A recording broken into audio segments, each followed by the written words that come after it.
என்னோட லைஃப்பில் நான் ஃபினான்ஷியலாட்டி இம்ப்ரூவ் ஆகுறதுக்கு இந்த ஒரு 3 விஷயத்த மட்டும் நான் தொடர்ந்து அப்ளை பண்ணிகிட்டு இருந்தேன். இப்போ இருக்கிற ஃபினான்ஷியல் ஸ்டேஜிலிருந்து அடுத்தடுத்த ஸ்டெப்புக்கு பார்த்தீங்கன்னா நான் போய்கிட்டே இருக்கேன். அந்த 3 விஷயம் என்ன விஷயம்னு சொல்லிட்டு இந்த வீடியோவில் டீட்டெயிலாக பார்ப்போம். அதில் தேர்டு பார்த்தீங்கன்னா ரொம்ப இம்பார்ட்டன்ட்.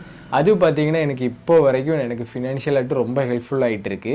அது என்னென்னு தொடர்ந்து வாட்ச் பண்ணுங்கள். ஃபஸ்ட்டு பார்த்தீங்கன்னா நம்மளோட ப்ரையாரிட்டி பார்த்தீங்கன்னா ஒரு பணமாவோ சந்தோஷமாவோ இருக்கக்கூடாது.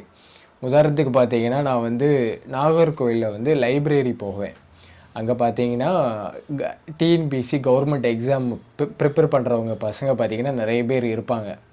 அவங்ககிட்ட வந்து நீங்கள் எதுக்கு இந்த எக்ஸாம் வந்து எழுதுறீங்க, என்ன எதுக்கு இப்போ ட்ரை பண்ணுறீங்க அப்படின்னு கேட்பேன். அப்போ ஒவ்வொருத்தர் சொல்கிறது பார்த்தீங்கன்னா ஒவ்வொரு விதமாக இருக்கும். ஒருத்தர் பார்த்தீங்கன்னா சொன்னார், நான் வந்து மேரேஜ் பண்ணணும், கவர்மெண்ட் மாப்பிள்ளைன்னா தான் பொண்ணு தருவாங்க, லவ் மேரேஜ் அப்படின்னு சொல்லிட்டு ஒருத்தர் சொன்னார். இன்னொருத்தர் சொன்னார்னா, ப்ரோ மந்த்லி இன்கம் நல்லா வரும்ல ப்ரோ, மந்த்லி ஆனால் சேல்ரி வந்துடும்ல அப்படின்னு. டே ஒன்னா கரெக்டாக சேல்ரி வந்துடும் அந்த மாதிரி.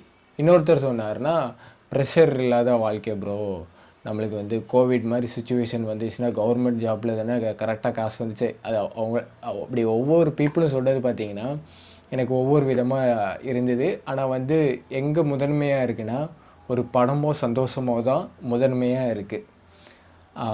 இப்படி இருந்ததுன்னா 100% பார்த்தீங்கன்னா அந்த பணமோ சந்தோஷமோ இருக்காது. எதை எப்படி சொல்ல வரேன்னா, ஒரு ரிசல்ட் ஓரியன்டாக ஒரு விஷயத்த நம்ம பார்க்கும்போது நம்மளுக்கு ப்ராசஸில் பார்த்திங்கன்னா நம்ம மிஸ் ஆயிடுவோம். அப்படி இருக்கும்போது நம்மளுக்கு கிடைக்க வேண்டிய விஷயங்கள் எதுவுமே கிடைக்காம போவதுக்கு அதிகமான வாய்ப்பு இருக்குது. அதனால் நம்மளோட பிரதானம் எப்படி இருக்கணும்னா, நம்ம சின்ன வயசில் பார்த்திங்கன்னா நம்மளோட டீச்சர்ஸ் பார்த்திங்கன்னா உங்களோட எய்ம் என்னன்னு கேட்டிருப்பாங்க. ஒவ்வொருத்தங்க டாக்டர், இன்ஜினியர் அப்படின்னு சொல்லிட்டு அந்த உள்ளுக்குள்ளே வந்து அந்த பணமோ ஒரு சந்தோஷமோ பிரதானமாக இருக்காது. போலீஸ் ஆகணும், அப்போ வந்து ஒவ்வொருத்தங்களை கேட்கும்போது அவங்க சொல்கிறது பார்த்தீங்கன்னா போலீஸ் ஆகணும்னு சொல்லும்போது நான் வந்து நாட்டு மக்களை பாதுகாக்கணும், டாக்டர்னால் நான் வந்து பேஷண்ட்ஸ் இலவசமாக ட்ரீட்மெண்ட் பார்க்கணும். இந்த மாதிரி தான் பதில் வந்து மோஸ்ட்லி பீப்புளுக்கு வரும். இப்படி வருதுன்னா நம்மளுக்கு பை ப்ராடக்ட் மணி பார்த்திங்கன்னா ஆட்டோமேட்டிக்காக நம்மளுக்கு கரெக்டாக வந்துடும், சந்தோஷமும் நம்மளுக்கு கூட வந்துடும். இப்படி வந்து நம்ம பார்க்கும்போது நம்ம வந்து நம்மளுக்கு பணமும் சந்தோஷமும் கிடைக்கும். ஆனால் வந்து பிரதானம் பார்த்திங்கன்னா இதுவாக இருக்கக்கூடாது. இது வந்து நான் இப்போது வந்து ப்ராக்டிக்ஸ் பண்ணிகிட்ருக்கேன், நல்லா ஃபாலோ பண்ணிகிட்ருக்கேன், நல்லா ஒர்க் அவுட்டும் ஆகிட்டுருக்கு. ரெண்டாவது விஷயம் பார்த்திங்கன்னா நம்மளோட நெட்ஒர்க் பில்ட் பண்ணுறது. தெரிஞ்சோ தெரியாமலே பார்த்திங்கன்னா சின்ன வயசுலேருந்தே இந்த நெட்ஒர்க் பில்ட் பண்ணுற ஹேபிட் பார்த்திங்கன்னா என்கிட்ட இருந்துக்கிட்டே இருக்குது.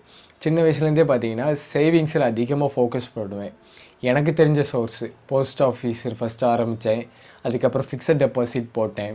அதுக்கப்புறம் பார்த்தீங்கன்னா கோல்டு இன்வெஸ்ட்மெண்ட்ஸ் பண்ணேன். அதுக்கப்புறம் பார்த்தீங்கன்னா ஸ்டாக்ஸு, மியூச்சுவல் ஃபண்ட்ஸு இப்படின்னு சொல்லிட்டு என்னோடய இன்வெஸ்ட்மெண்ட்ஸ் பார்த்தீங்கன்னா அந்த ஒரு க்ரோயிங்காவது வந்தது.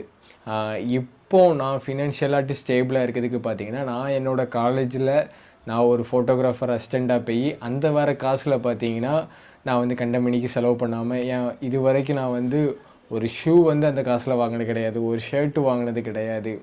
அந்த மாதிரி நான் என்னோடய காசை சேர்த்து வச்சு நான் என்ன பண்ணேன்னா நெட்ஒர்க் பில்ட் பண்ணேன். நெட்ஒர்க் பில்ட் பண்ணும்போது இங்கே 2 பர்சன் ஒர்க் பண்ண ஆரம்பிச்சிருந்தாங்க.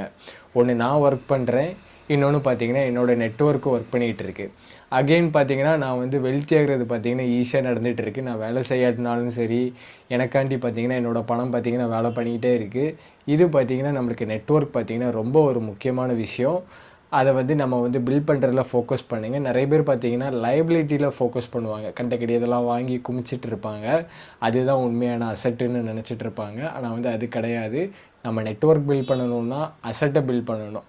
அசட்டு பார்த்தீங்கன்னா க்ரோவிங் அசட்டாக இருக்கணும். மினிமம் பார்த்தீங்கன்னா இன்ஃப்ளேஷன் 7% இருக்குன்னா மினிமம் ஒரு 8% கொடுக்குற ரிட்டர்ன்ஸ் எது தருதோ அதை பார்த்து நீங்கள் வந்து தொடர்ந்து இன்வெஸ்ட்மெண்ட் பண்ணலாம். 3வது விஷயம் பார்த்தீங்கன்னா நம்மளோட நேரத்தை நம்ம சம்பாதிக்கணும். நான் வந்து இந்த மியூச்சுவல் ஃபண்டு கன்சல்டிங் பிஸ்னஸை ஸ்டார்ட் பண்ண நேரத்தில் பார்த்தீங்கன்னா காலையிலேயே போய் ஆஃபீஸில் போய் உட்காந்துருவேன். காலையிலே போய் உட்காந்து நைட்டு வரைக்கும் அந்த சேர்லேயே உட்காந்துருவேன். எந்திரிச்சு போக மாட்டேன். சாப்பாடு வந்து 3 நேரத்துக்கும் அடைச்சி கொண்டு வந்துடுவேன். கொண்டு வந்துட்டு அந்த சேரை விட்டு நவளவே மாட்டேன். ஏதோ ஃபுல் மைண்ட் செட் வந்து அதிலே இருந்தால் தான் நம்மளுக்கு வந்து ஒரு க்ரோத்தே கிடைக்கும் அப்படின்னு சொல்லிட்டு அதிலே உட்காந்துட்டு இருப்பேன். எனக்கு கிடைச்சது பார்த்திங்கன்னா கழுத்து வலி தான். பயங்கரமாக கழுத்து வலி கிடச்சிச்சு. ஒரு மாதிரி ஒரு டிப்ரெஷன் அந்த மைண்ட் செட்லேயே போயிட்டு. இந்த 3 விஷயத்த பார்த்தீங்கன்னா எனக்கு செட் ஆகும். நான் என்னோடய வியூ பாயிண்டில் சொல்லியிருக்கேன். உங்களுக்கு பார்த்தீங்கன்னா வேறு ஒரு வியூ பாயிண்டில் நீங்கள் அப்ரோச் பண்ணலாம். நீங்கள் வந்து ஸ்டெப் பை ஸ்டெப்பாக சில விஷயங்களை ஆட் பண்ணுங்கள். ஆட் பண்ணிவிட்டு எப்படி உங்களுக்கு ஒர்க் அவுட் ஆகுது அப்படின்னு சொல்லிட்டு ஒரு 2 மந்த் வந்து வாட்ச் பண்ணி பாருங்கள். எப்படி நம்மளோட இம்ப்ரூவ் ஆகுது, மைண்ட் செட் இம்ப்ரூவ் ஆகுதுன்னு பாருங்கள். மைண்ட் செட் நல்லா இம்ப்ரூவ் ஆகுதுன்னு வச்சுக்கோங்களேன், எல்லாமே கரெக்டாக வந்துடும். உங்கள்கிட்ட ₹100 இருந்தாலும் அதை வச்சு சந்தோஷமாக வாழ ஆரம்பிச்சிருவீங்க.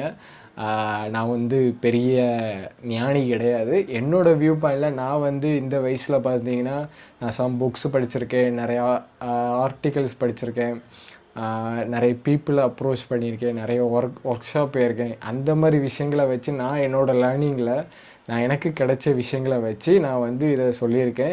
நீங்கள் வந்து இதை பிளாங்காக எடுத்துக்கணுன்னு அவசியம் கிடையாது. நீங்கள் உங்களுக்குள்ள கரெக்டான விஷயங்கள் எது இருக்கோ அதை வந்து கரெக்டாக ஃபாலோ பண்ணுங்கள். அதுவே கூட்டு போயிடும். அடுத்த வீடியோவுக்கு பார்த்தீங்கன்னா சப்ஸ்கிரைப் பண்ணி வச்சுக்கோங்க. நம்ம அடுத்த வீடியோவில் பார்ப்போம்.